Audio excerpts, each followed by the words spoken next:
Welcome, everyone. I imagine we'll have others joining us shortly.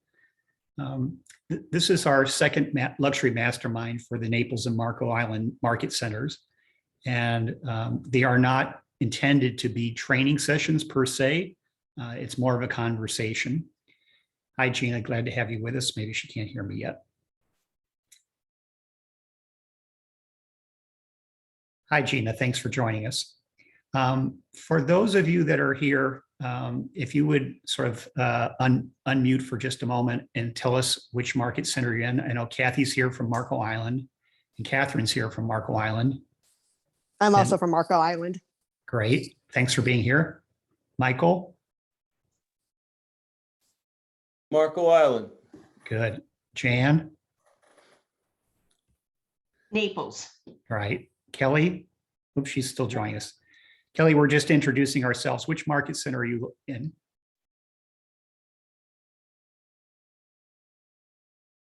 She may not be able to unmute. Oh, Naples. Okay, great. Kelly, you might want to rename yourself other than Kelly's iPhone so people get to know who you are. Okay. So as I was saying, the format of these masterminds is not intended to be a presentation or a lecture. It's more intended to be a conversation among those agents in both market centers in Naples and Marco Island. The topic that I came up with for today is in your business or in our business collectively, what are the standards that we hold ourselves to or that we expect? And it might be more of a conversation around what are your standards in business? What are the things that you deliver? And what are the expectations or standards you hold others to? If you're dealing with a contractor or an inspection company, an appraiser, et cetera. When we talk about Keller Williams Luxury, I oftentimes think back to some of the early training that I had 20 years ago when I joined Keller Williams. And one of the first things that we talked about was how each of us as individuals perform and conduct ourselves in our business is reflected on all of the other Keller Williams agents within the company, whether it's locally or whether it's internationally. So we have a sort of an obligation to maintain the quality and the brand by meeting our own internal standards as individual agents or teams, as well as the standards that we collectively establish as Keller Williams Luxury. So feel free to unmute at any time. I'm not going to be dominating the conversation. I'll ask the questions and I'll try to facilitate some of the conversation. What are some of the standards that you think of when you think of Keller Williams Luxury? Feel free to unmute.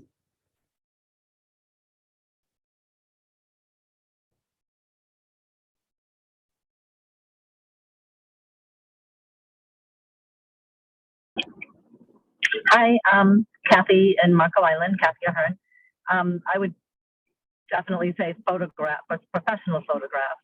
I think I'm seeing a lot of people because the market's so hot, they're just taking lousy pictures with their cell phones.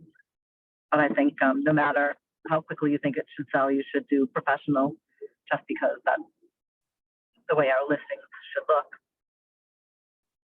Right. So when someone goes to a Keller Williams listing and it has either one photograph or it has photographs that were taken with an iPhone, and iPhones do a pretty good job, or an Android, they do a pretty good job. But is that the standard that we want to establish in our reputation throughout the community and throughout the industry, that a luxury listing has photographs that are not professional? Mike Keller Williams. No, Kathy's exactly right. I mean, you have to hold yourself to a higher standard with professional pictures, videos, all your marketing should be professional. I think another thing, especially if you're representing the listing, you need to be able to explain, your listing. You need to be able to tell them the difference between the flooring, the products, the appliances, et cetera, all those types of things also. So thank you, Michael. And I'm going to pull that thread in just a moment. Thank you for bringing that up. So when we take photographs, we're doing it for more than one reason. We're doing it to sell the property, but we're also doing it to get the next listing and to brand ourselves as quality individuals or teams in a company. How often do you think a aerial photograph should be done on a luxury listing? Anyone? Oh, I would say all the time. all the time. Okay. And Yeah, with exceptions, I from back during the Irma time, all the blue roofs. Well, right. There were so many blue roofs all around. I said, and I had another one that when I got the aerial back, it had the roof didn't look great from up above. They had used tile, mismatched tile, so it looked all checkerboard. So I chose not to publish that.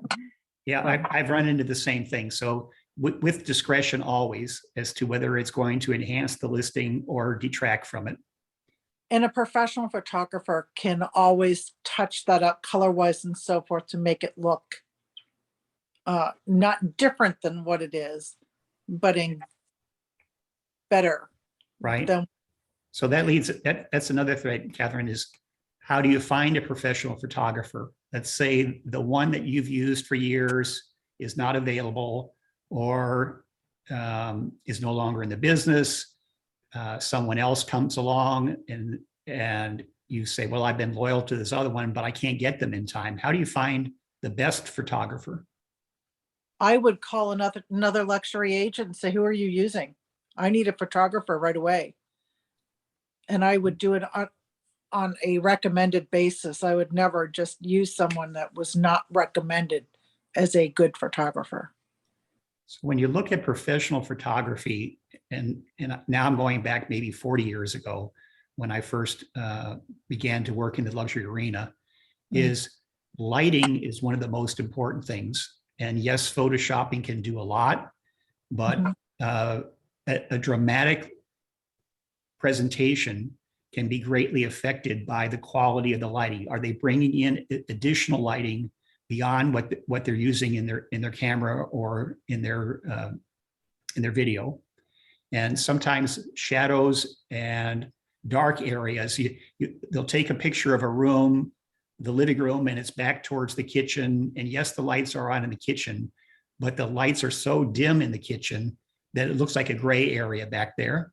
So if you really have the high quality listing, you want to start looking for photographers that bring in fill lighting, something a little bit more than the average.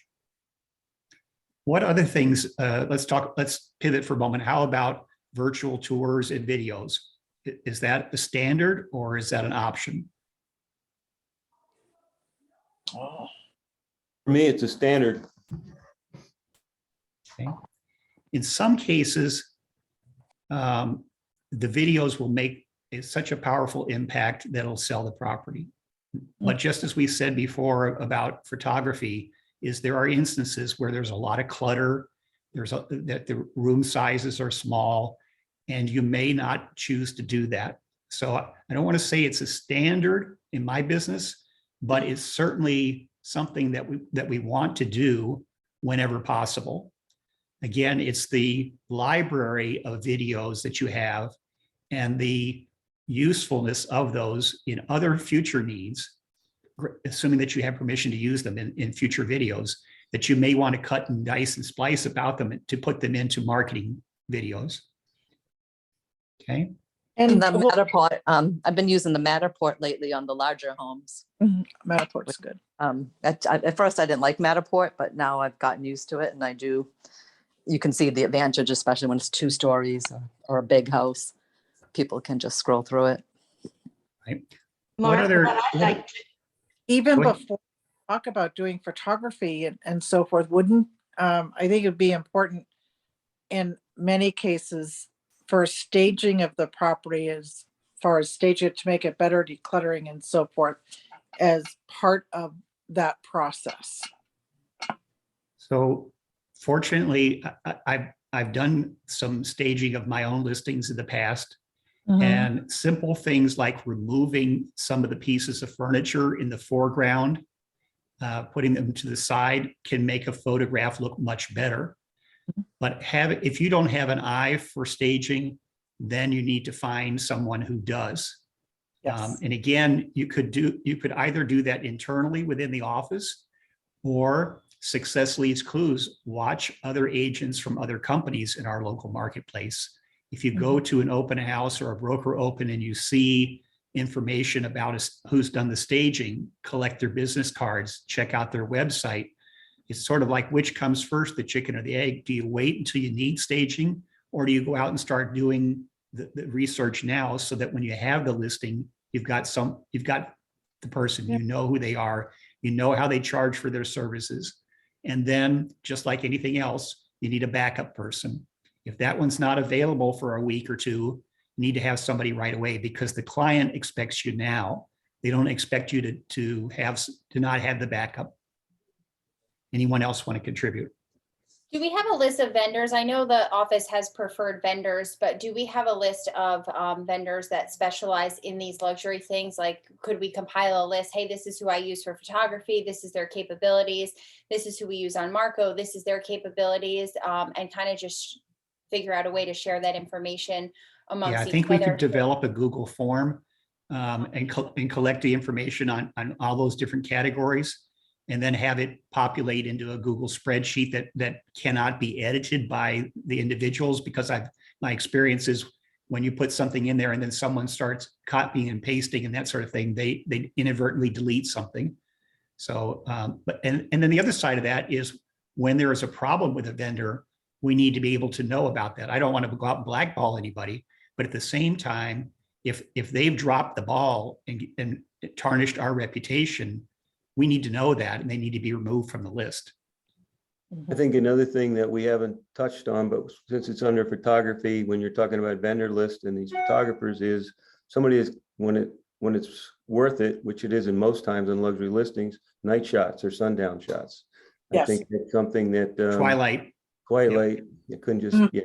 I think that's something that's necessary, or if you really want to do a good job too. So I've had not only luxury listings, but that were vacant or not being lived in, but I've also had other properties where I've used virtual staging.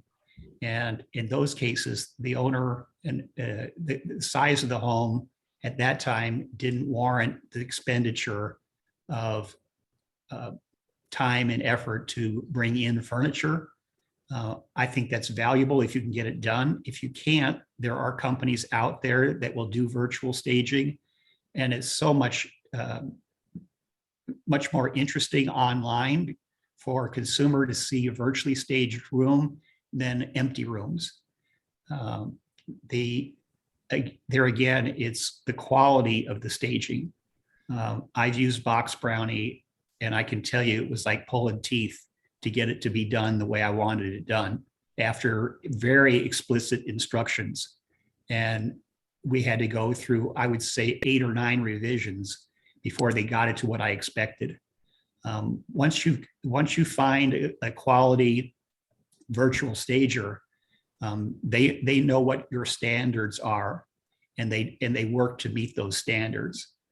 But I can tell you, it was better, even though it was a lot of effort to get it done, it was better in the long run, and it helped me get other listings, because I was able to show someone, here are the before and afters with the virtual staging. And you could do before and afters perhaps with physical staging. Anyone else want to add anything about that before we move on? I would like to say that it's very important to understand, when you're working with a photographer, whose property the photos are. Many of especially the luxury photographers will say, these are my photos. You can use them for the life of this listing. But if I'm in a luxury condo and I do the cabanas and the facilities, and you want to list another condo, you have to buy those pictures from me again. So it's always a good idea to figure out who owns what. And usually the photographer will have some kind of a document that they can give you. But many people feel like once they paid for the pictures, then they're theirs, and they're not. They're there for single use. And you may see the same pictures if that listing moves on to another agent. they may see the same pictures again because I just call the photographer and buy them. So be a little careful with that. There's a lot of copyright issues out there, and if you're don't have permission to reuse the photos or to use them in other media, social media and all, make sure that photographers, you understand exactly what their limitations are. Most of them say, these are my photos, you can only use them with my permission. And when you're paying somebody the kind of money you're paying for these pictures, maybe you need to negotiate it a little better deal for yourself, especially amenities and community shots and things like that you may want to use again. That's a very good point, Jeff. The other thing I'll say before we leave photography is the photographer can do what they can on photoshopping, and they can take out some bright highlights or something of that nature, but they can't remove significant things from the space that are physical or a part of the architecture. The other thing is they're not likely to bring any props or anything else to enhance the photographs. So it would be up to you as the agent to bring in any flowers, any plants, any accessories, anything else to bring life to the photographs in the kitchen, whether it's bread or fruit or vegetables or a bottle of vinegar, anything along those lines. That's going to be something that you're going to have to build in your storage closet, if you will, of props to bring to a photo shoot. Mhm. Jeff, do you have something else to add? No, I think, you're better off hiring somebody that has those props. You can get various levels of staging. And I think trying to own those and place them, flowers and things like that can be pretty cumbersome. So I know there's several stagers that will do like pillows and, flowers and just basic, enhancers that you can use before you take your pictures. But I don't know, Mark. I don't trust myself. And then when it comes to staging, something needs to be made clear to the selling agent and the buyer of what is included and what is not included. So if something is offered furnished or turnkey, and you've got things that you've added, or you've had a stager who's come in and bought their things and they're anticipating taking them out when it closes, that needs to be very specifically spelled out so there's no misunderstanding. The buyer says, oh, no, I'm not closing because I want all the things that were there when I saw the listing. Okay. Let's say for argument's sake, yep. Okay, let's say for argument's sake, you've got a phone call we got off this call now, and someone says, I've got a $5 million listing, or a home that's worth 5 million, or a condo that's worth 5 or maybe 10. Do you have systems in place, and do you have standards in place that you would be able to implement in order to service that listing the way Keller Williams and you personally would expect? And it's okay if you say, I don't yet. And that's why we're having these conversations, to find out what should those things be, and what would you like to see them be, and what can you contribute to others. So for the sake of argument, who would like to make a comment on that? Hi, Kelly, it's nice to see you here. Will you ask the question again? So if someone called you as soon as we get off this phone and said, I have a home or a condo that's worth $5 or $10 million, and I'm interested in having you list the property, do you have systems and do you have standards that you would be able to properly address that opportunity in a way that would well reflect yourself as an individual, your team, as well as the company?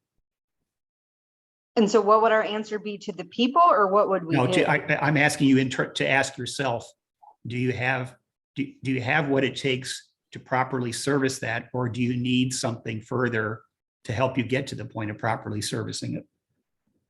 Well, for me, as new as I am, I would not have those, but we have the benefit of having luxury teams in Keller Williams that we could tried to get help from for them to navigate us through our first one in the hopes that we could have a handle on it the next time it comes across. You're absolutely correct. It's like building a muscle. You have to start at some point. You have to start where you are at this given point and start building it. It doesn't come overnight. And so being purposeful, as we talk about in Keller Williams, going from entrepreneurial to purposeful, is you need to start developing those systems and those standards. So when the opportunity does come up, you're not going as those of you that remember the honeymooners that are older, like I am with Jackie Gleason. You're not going to say, humna. I don't know what to do. My great opportunity came when I was asked to co-list a condominium on Marco Island at Belize at Cape Marco for $9.5 million. Fortunately, I wasn't new to real estate, and fortunately, I wasn't new to luxury real estate. And it went very well, but I can tell you that it would not have gone nearly as well had I not done some preparation and some building of strength in having things ready to go and be able to answer objections. So that's why we have these masterminds, is to share with one another to make it easier for you to be successful in business. Would you want to share some of those things that you're saying, hey, this went really well, and these were the objections that I was able to overcome on this particular property, to kind of give a guideline? Sure, I've got a few more things I'm going to come to, and then I'll give you some examples. How's that? Sure. So if I don't get to that, bring me back to it again. Okay. So I go back to the original premise, is that how we behave as individuals or teams reflects not only on ourselves, but also reflects on our offices, as well as Keller Williams internationally. What do you think the margin for error is in our business when we're working with clients, especially luxury clients? Slim. Yeah. Oh. And what do you do when something happens? And we don't have to answer all this right at the moment, but I'm just saying, is my experience is luxury clients, like anyone else, there's a spectrum. There are the people that will be extremely tolerant, and there'll be the people that hold you to the highest standards. I have to assume that people are going to hold me to the highest standard, that I don't have much error for margin, or margin for error, excuse me, and that how I perform will be remembered as in the future for as far as references and recommendations, as well as how they will look back on the transaction and look at the opportunity to give us further transactions, how well I performed. Does anyone have any thought on that? I agree with what you're saying, Mark. Most of the luxury clients, customers, we want to, be professional. The real ones that have the money, or the real ones that have earned it, are just, I don't know what word to use, normal. They're easy to work with. They're easy to talk to. And as long as we come across with that professionalism and do our job, I find them just as easy to work with and talk to as at a lower level. The ones that get into that stuffy area, I guess, I don't know if that's the right word, but I'm going to use it. I'm not going to be the right agent for them. And I know that, and we won't hit it off, but I'm okay, because I know there's a lot of them out there that are just fine. They'll pull in, they'll come here in their Learjets, and they'll get off, and they'll be in shorts and flip-flops and be ready to go, and they'll be just fine. So that raises another question, is, do we have different standards for different clients? Does a $750,000 buyer have the same listing, and a $5 million buyer or listing? Do we have the same standards, or do we have different standards? I think it's more about the client than the price point. Okay. Do you want to talk a little bit more about that? Sure. I mean, what do they say? The golden rule is it's not how you want to be communicated with. Sorry, I'm saying that improperly. Treat people how you want to be treated. And that goes for communication, but everyone's not going to communicate how I want to be communicated with. So we want to ask them, the platinum rule is treat people how they want to be treated. Communicate with people how they want to be communicated with. You might have one client that's selling a $5 million home that's like, I don't want feedback from every showing. I'm not interested in that. Give me a call after the weekend, after, you said there was most likely going to be multiple offers on this house. This is a strategy that we're going with. Good luck for the weekend. I'm out of town. Call me on Monday and we'll discuss what offer we're going to accept. You have a $700,000 client that is an owner occupant. They live here all the time. And every time they bring their kids in and out of the house, they want to know, I had a showing at 1, 3, and 5 o'clock. What is the feedback? And I want that immediately. So I think that kind of goes back into the systems you have in place. Are you actually going to get them feedback from every single showing 5 minutes after the people left? And the answer is absolutely not, because that agent, if they're showing 10 other houses, they're not going to call you back that quickly for feedback, no matter how many times showing time dings their phone and says, will you give me feedback? Are your clients interested? So that kind of goes into the systems that you have in place to be able to service that client and then set that expectations right up front. Like, you want this, but this is actually not feasible, but here's what I can do. And then it's a nicer communication all the way through. So that goes back to some of the training that we have is setting expectations, how you win with someone, and then not only meeting those expectations, but trying to exceed them. So when we underpromise and overdeliver, we create wow with our clients. And then if they have an expectation that we can't meet, that's usually where communications break down in the future and where we have problems later on. One of the best campaigns I ever worked on was luxury is an experience, not a price point.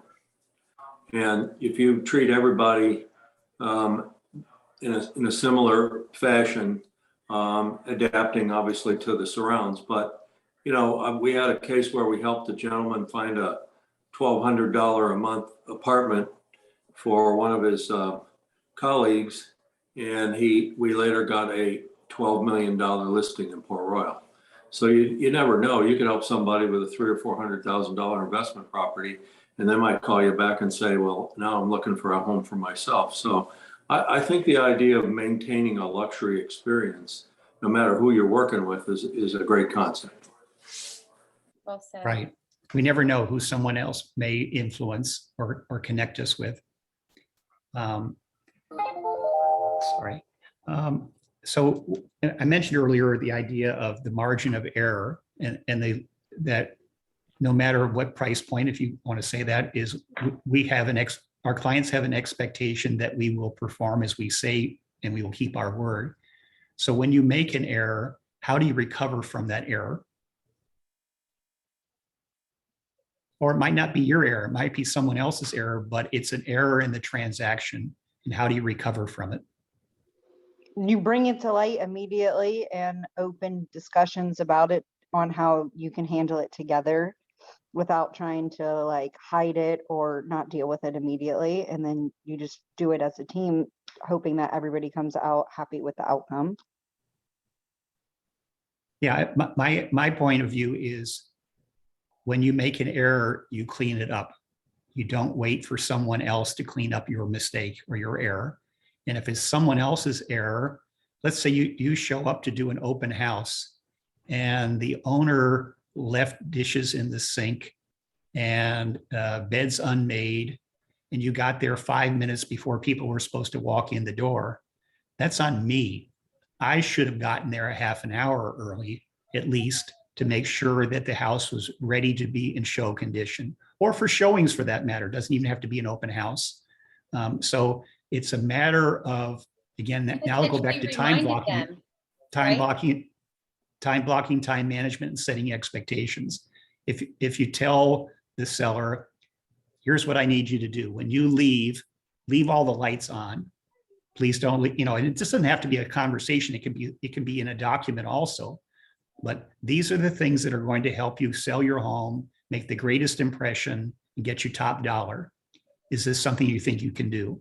And if they say, no, I can't do it, then you have to decide, am I going to do it, or do I want the listing if I can't get this minimum amount of information done?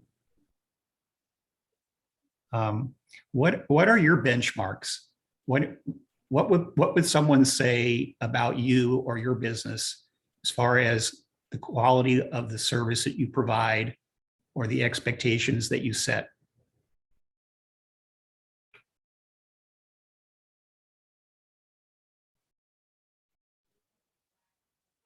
Is that a question, or are you just Yeah. looking for? No, that's a question. Feedback, or?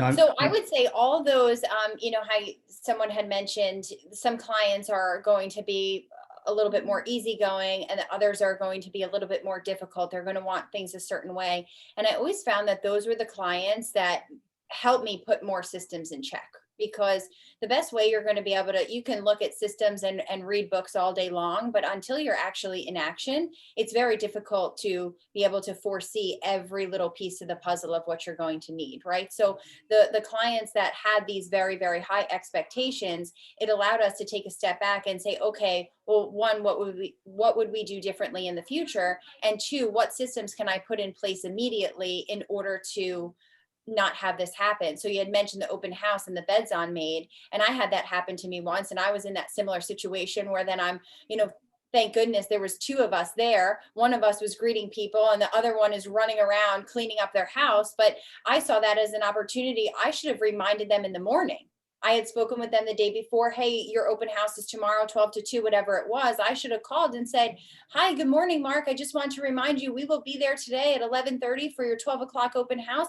Just a reminder, please leave all the lights on. Make sure you don't cook any, bacon for breakfast this morning, whatever it is that you want them to do, and just give them that little reminder. And that's that next level of customer service that, sometimes they forgot. They were running around. I had it one time where there was a showing and it was on showing time and 2 of them got canceled, but 1 didn't. They literally left clothes on the floor. I mean, she had no idea that there was a showing, and they were mortified when they got home. And we laughed about it later. They were good clients of mine, but just those little things. Hey, I wanted to let you know, I saw these 2 got canceled, but don't forget, you still have 1 appointment at 11 o'clock. Make sure your house is ready. So those little extra mile things of like feedback and making sure everyone's on the same page could avoid some of those errors. So Marissa, you probably in your experience could write a book about the things that you should do to provide a great customer experience. And Keller Williams has training on customer experience. So I would encourage all of you to attend those courses or listen to the library in KW Command on customer experience. If you have had a background in creating a wow experience for your clients, that's great. If you haven't, build on the strength of the company and the training that we have to offer. And it doesn't have to be just compared with real estate or Coldwell Banker or Keller Williams or any of these competing brokerages. You could go over to the Ritz-Carlton. You could go to Sales on Fifth or any of these restaurants. I mean, go in and just, if you don't want to spend the money on a whole dinner, get dessert and coffee, sit there, see how you're treated. And then see what you would do differently. And it's the same thing, really, whether you're selling their house or, making sure they have a wonderful experience, enjoying a meal. It's that same customer service. And that's what Jeff was saying. It's all about the experience, because people don't remember what you said. They remember how you make them feel. So you want to make them feel a certain way in order for them to keep coming back to you. So some of the top real estate luxury agents, not only within Keller Williams, with outside of Keller Williams, will tell you that they don't go on listing appointments by themselves. They always bring someone with them, another team member, a partner, someone else, to show the strength that they offer, even though that one individual agent may be doing 90% of the work on that particular listing. It gives the seller the confidence that they're hiring someone who has backup, someone who can help out. I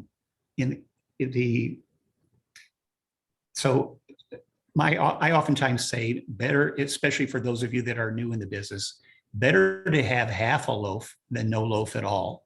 Better to split the listing with another agent and get the listing and be able to use it in your references in your portfolio of closed transactions than to try and gamble that you're going to be able to get it on your own and then not get it. And now you have 0 listings to promote and 0 in your closed sale background.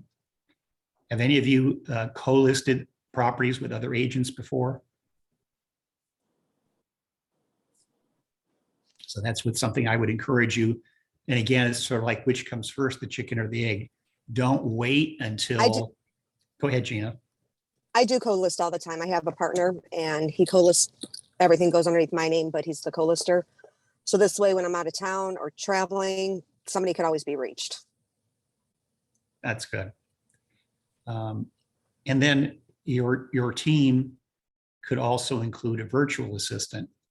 So you may say, well, I don't have enough business to keep a virtual assistant steadily employed full-time, 40 hours a week, but you could share that person with someone else.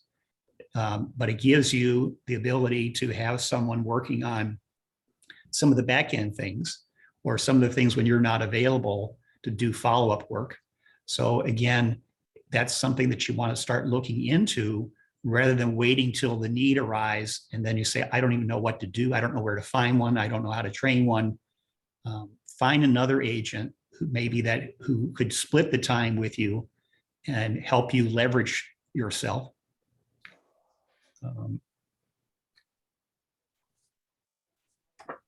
So I'll go back to Marissa's question. When I've taken listings in the past, it's a matter of listening more than talking. We all know that. And getting an understanding of what's important to the seller and how I can fit that need. So in some cases, they need a lot of handholding and they need a lot of detail. And in other cases, it goes very, very smoothly. What I would say is, in one particular case, I knew what the profile of that particular buyer would be for that listing when I went to the listing appointment. And I said, it's likely to be someone who is, this was for the penthouse on Marco Island. It's likely to be someone who is not looking for attention or notoriety or visibility in the community.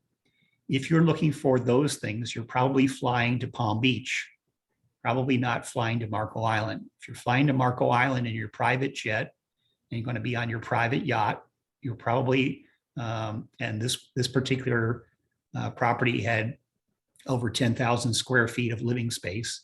So they probably have an entourage of people that come in on Friday and leave on Monday. And the seller lived in the building next door.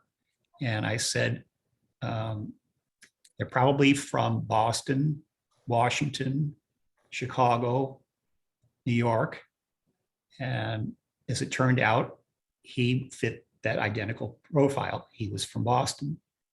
And I said, they're probably very similar to you, very successful in business. And he said, Mark, you're spot on. This particular property had been on the market already for 6 years and hadn't sold. And everyone on Marco Island who was a realtor and probably a lot of the public had already seen it. It had maximum exposure. I said, your buyer is probably not coming from Marco Island. They probably would have bought it by now if they'd seen it.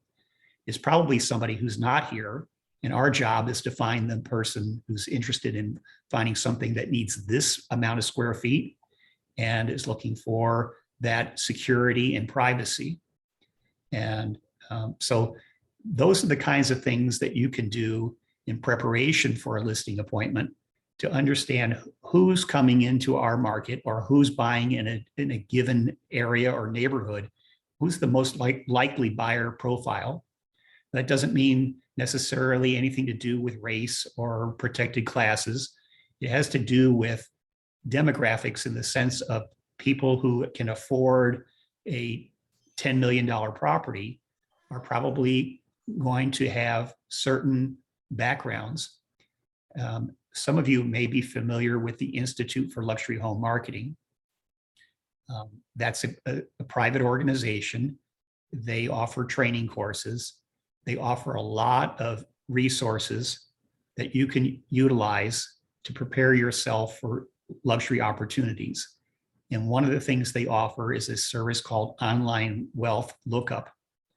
And you're able to, when you're a member of that organization, they subscribe to a service and you can plug in information about, I'm looking for someone who's in Boston, who has a net worth of $25 million or more, maybe who has a college education. I don't remember the exact criteria that you're able to utilize, but it will give you a list of the people that hit that criteria.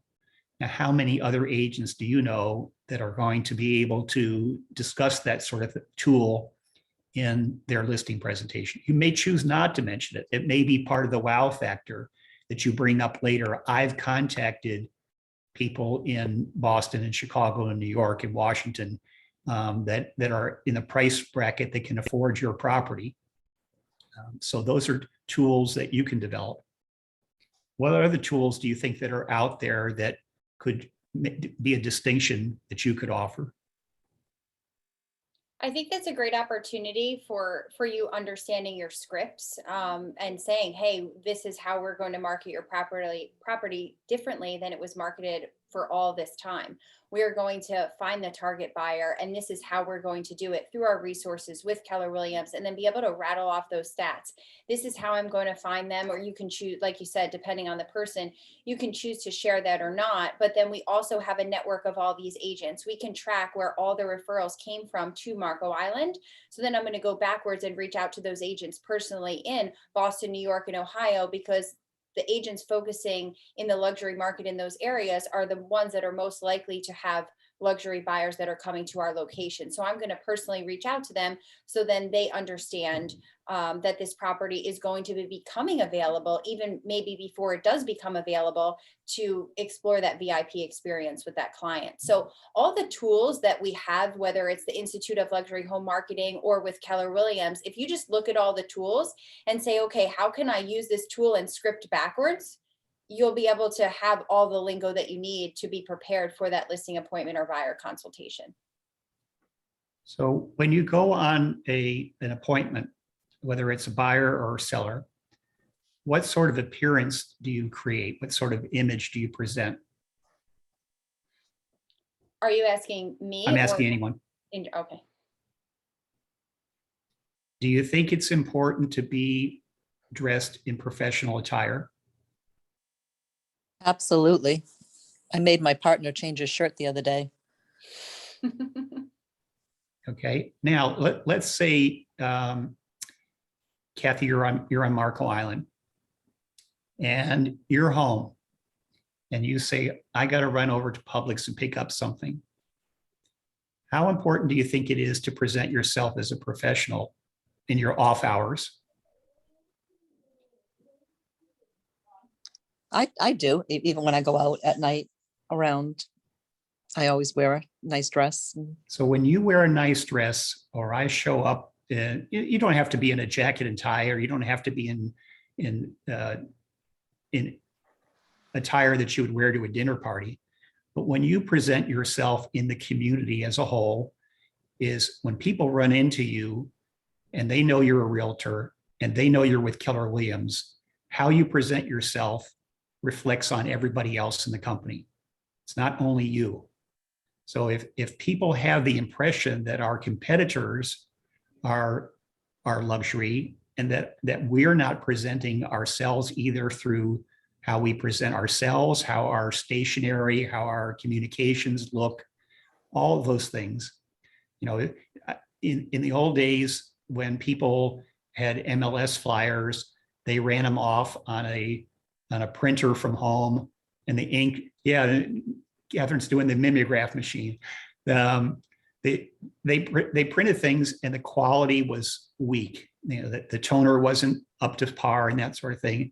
And so when you hand out things like that, whether it's at an open house, whether it's at a showing, whether it's to your clients, that shows our professionalism or lack thereof. And that would hold true for any company.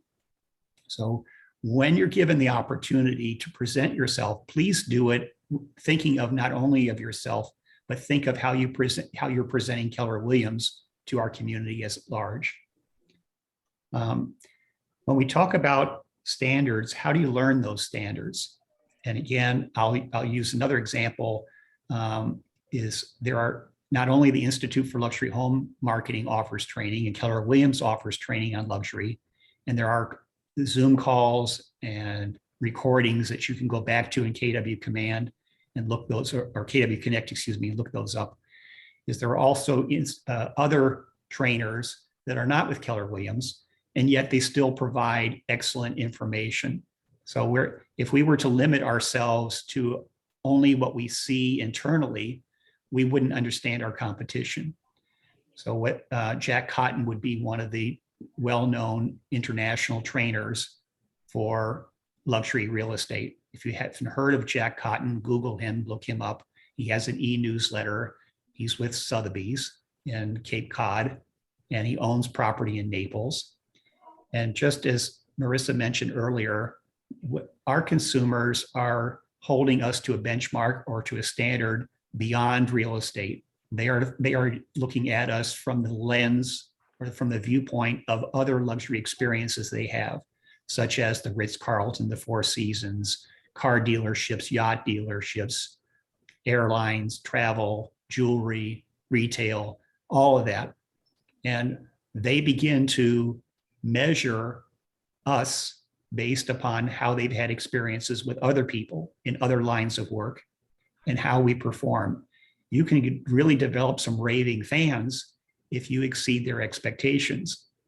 It doesn't mean that you necessarily have to spend a lot of money on them, but it's, as Marissa was saying earlier, it's the follow-up, it's the systems, it's the communications that you confirm appointments in advance, you show up early.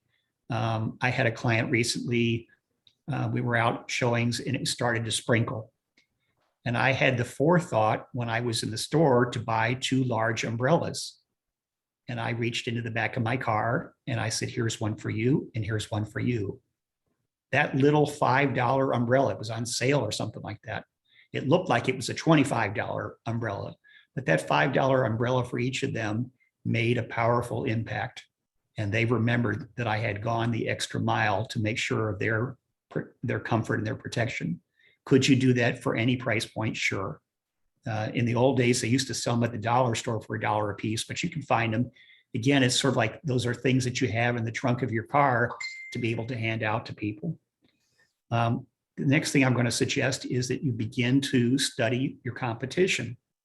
Who are the top luxury real estate agents in Keller Williams, in other companies locally, other companies nationally or internationally? Look to see what they do. It isn't, now I wouldn't say copy 100% of what they do. They may not be doing it the best way, but I think if you begin to be an observer of other agents, you'll begin to see common things that they do to exceed client expectations. The next thing is we have coaching and mentors.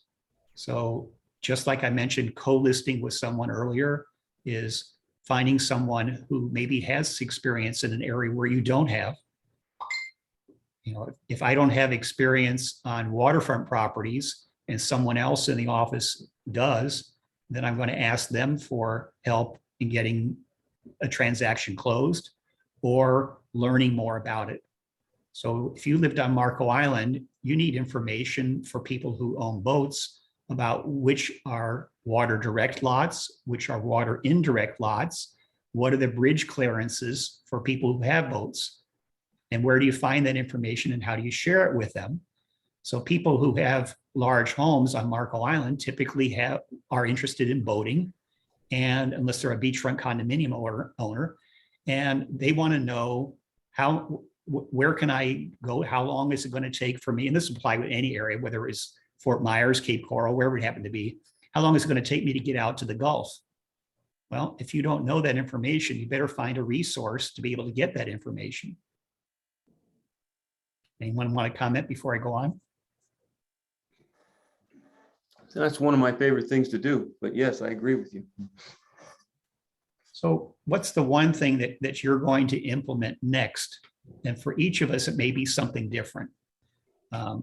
Is it developing the common things that happen in every transaction and develop a system around it? Is it becoming the local market expert? If someone said, I want a beachfront condominium, I've got $2 million to spend, I want 3 bedrooms and 3 baths, I want a direct Gulf view, and I want to have over 3,000 square feet, does it exist? And do you understand the market in that way? Now, yes, you've got the MLS to help you, but if you should have some basic knowledge about the local market. Going to open houses for other brokers on a Sunday afternoon, if you don't have an open house, let's say hypothetically, you don't have a listing right now, and you have a chance to do an open house on a $200,000 condo, or you have an opportunity to go to open houses for other agents are holding in the luxury market, that's a decision you need to make as an individual. Do I need, what's the most important thing I need? So I oftentimes ask myself, what's the most important thing I need to be doing right now? Now, can the things that I have on my list of things to do, can they wait until later? Do I really need to go to the grocery store and the dry cleaner right now, or could I wait to the end of the day? Do I need to send a letter to the seller or to the buyer, or respond to an email or a phone call or a text message right now? Or do I have an opportunity that if I don't follow up on the opportunity, I'm going to lose something significant? Have any of you had any experience in sort of defining what your one thing is, whether it's a long-term goal or whether it's a short-term one thing for today? How do you just make your decisions on what to focus on? I think the one thing that I'm doing now that I think is a necessity is really understanding the market a little bit better than I had, instead of being very broad range, being a little bit more single-minded as to really understanding the market and what's going on within the luxury market down in Marco and in Naples, because I do both. And I think whether you're in luxury or not, I think really understanding and knowing what's going on is critical, so that you don't have to pull out pieces of paper when you're talking to people. It's just off the top of my head. If they ask me a question, I'm going to know. And that's my focus from now. That's my one thing that I'm working on until I have it down. That reminds me, is I used to, Catherine, you'll know this, but I used to have people who came to me at the office, and I would take them on a tour, and I would encourage all of you to be able to have a preconceived idea of a city tour of where people who are coming here for the first time, is they want to know where certain things are. Now, yes, you could put them on the trolley tour, but then again, they're a freelance person at that point, and they can walk into any real estate office at that point. So if you have the time and the opportunity, and you can take them on a tour of your area and be able to speak intelligently about it, then you're going to leave a longer impression. So take the Naples trolley tour if you haven't taken it before. Learn the history of the area. Learn where community parks and amenities are located. And then I would drive through Pelican Bay as an example, and people would say, well, how much are condominiums in that building? And again, in the beginning, I said, I don't know. We didn't have an app then that they could pull up. And so as you begin to build that muscle, you begin to know, well, there are condominiums in this building, start at 800, another area. Another thing that you want to do is develop a knowledge base about gated communities or communities that have golf courses and tennis places. So people who are tennis players, they want to know, I want the best tennis community in Southwest Florida. Do you know where that is? Do you have, if someone says, I want to have a course designed by, in the day it was Jack Nicklaus or whatever it is, do you know where to find that information? Now, obviously you can always say, I don't have the information, but be happy to get it for you. But how much more of a greater impression would you have if you could answer that question or have it somewhere on your person that you could do that? when you walk in, let's say you went to Mediterra, I'll use that as an example, and you walked in, do you know how to get from the front gate to the clubhouse? Do you know when you walk in the clubhouse where the restroom is located and where the bar is and where the dining room is, that sort of thing? If you want to play in the arena, then in my opinion, you need to go check those places out before you have a client that wants to be in that community. If you're looking, I'll pivot quickly. If you want interior design, I had when I had the $9.5 million listing at Belize at Cape Marco, there are very few companies in I'll call them furniture stores. They call themselves interior designers. There are very few in Naples per se, or Marco Island, that have the quality of furnishings available in stock. And someone who's going to buy a $9.5 million condo is probably going to utilize someone from outside of the area and uses very, very expensive things. You don't buy a $9.5 million condo to buy something off the floor to stick in there. It's mostly going to be custom. And so do you know who the top interior designers are locally? If someone wants to build a home, I sold a lot on Marco Island for $3.5 million. They're going to build a $3.5 million house on the property. They asked me for a recommendation of a builder and architect. Do you know who those people are? And how would you find that information? So when we talk about what's your next step, that may not be your one thing right now. That might be something that you say, that's on my list of things to do. And I might not get around to one of those things that Mark just mentioned until next summer, but it's on my list of things to do. It's not going to fall between the cracks in the. Mhm. Oh, no. On a client when you walk into a sales center. Oops, hopefully this is my not frozen. Hope not. What impression does it make on a buyer when you walk into a sales center or a clubhouse and the person at the front desk recognizes you? Now, you may not have ever done a transaction in there, and you may never have brought a client in there before, but you went there the week before and you introduced yourself and you gave them a high quality business card, not something that you bought 10,000 of.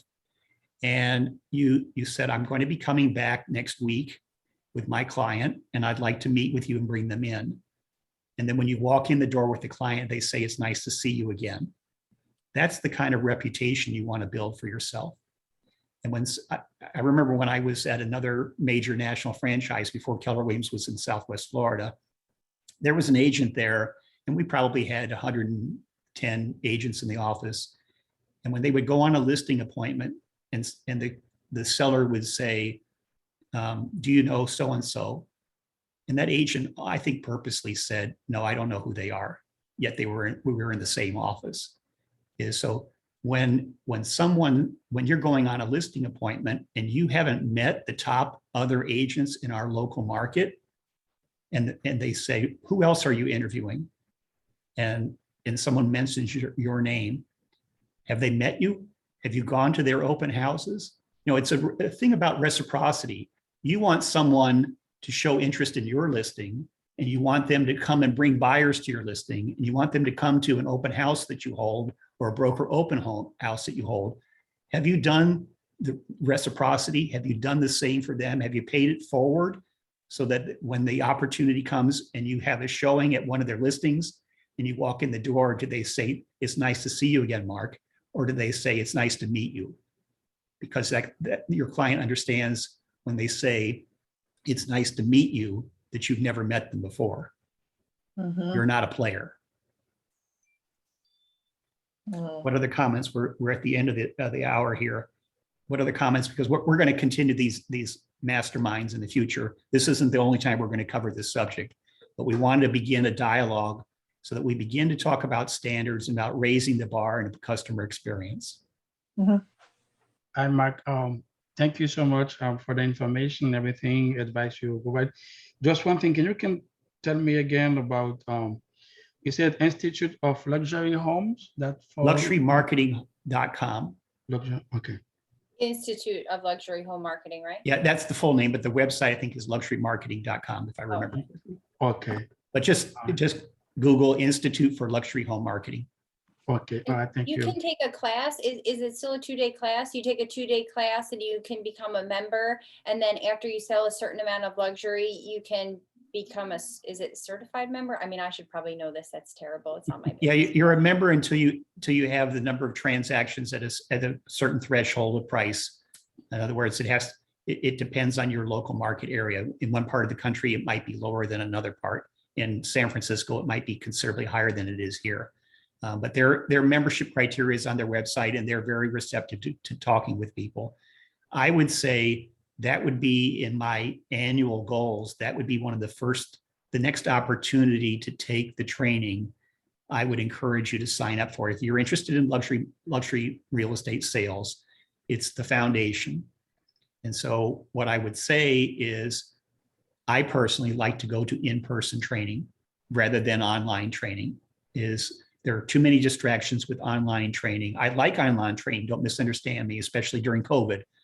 But I would suggest that you're going to get more information and more networking opportunities by attending in person than you will on online training for the Institute for Luxury Home Marketing. Florida is one of the biggest states as far as where the most number of courses that they offer. So that's another thing.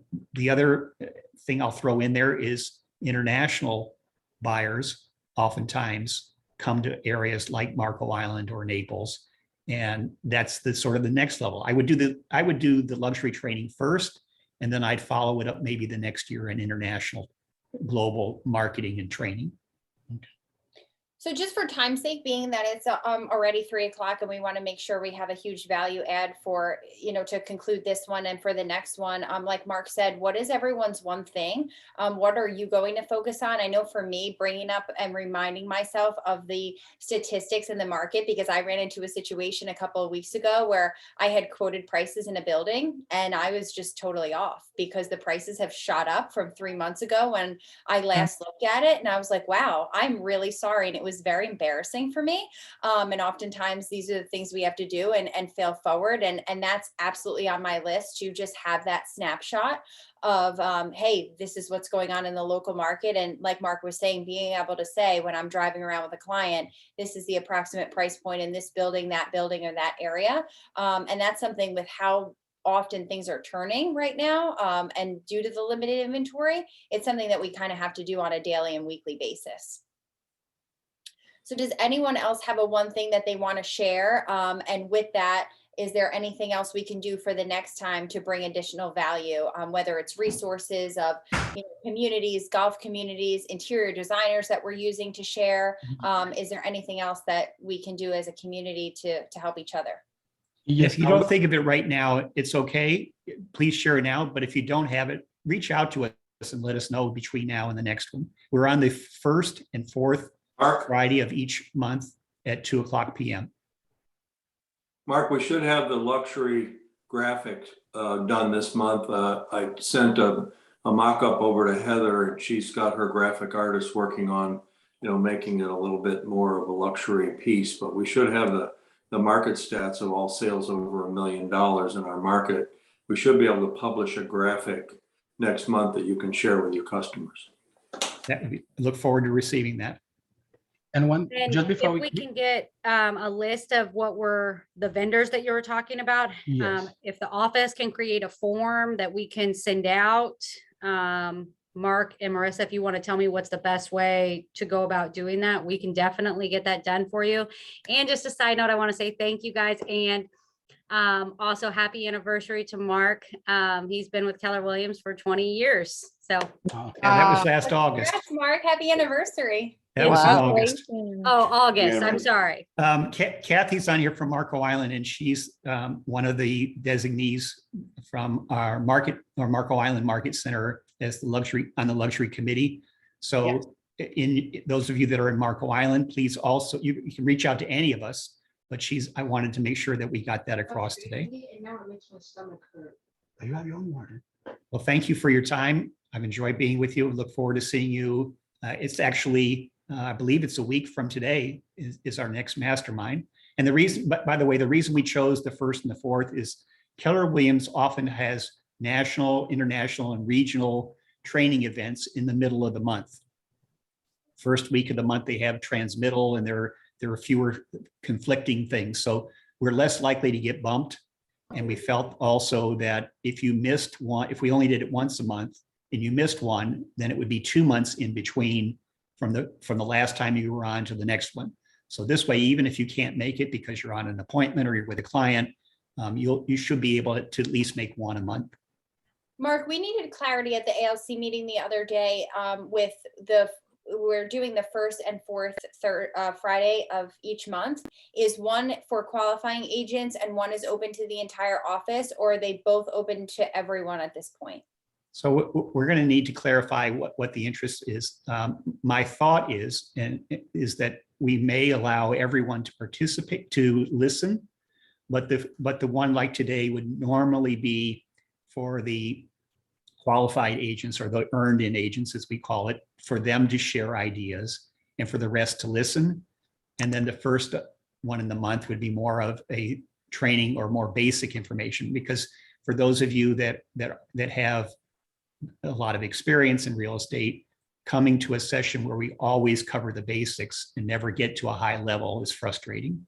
So we probably have, the next one will probably be geared towards those that are trying to get into luxury or are in the beginning of luxury. And the one at the end of the month will be at those that have been in it for a while and are trying to take their game to the next level. Okay, great. Thank you. Thank you all. Have a great weekend, everyone. Thanks, Mark. Thank you, Mark. Good meeting. Thank you. Mark. Take care. Thank you. You can Everybody stop the stay warm. recording, Patricia. All right.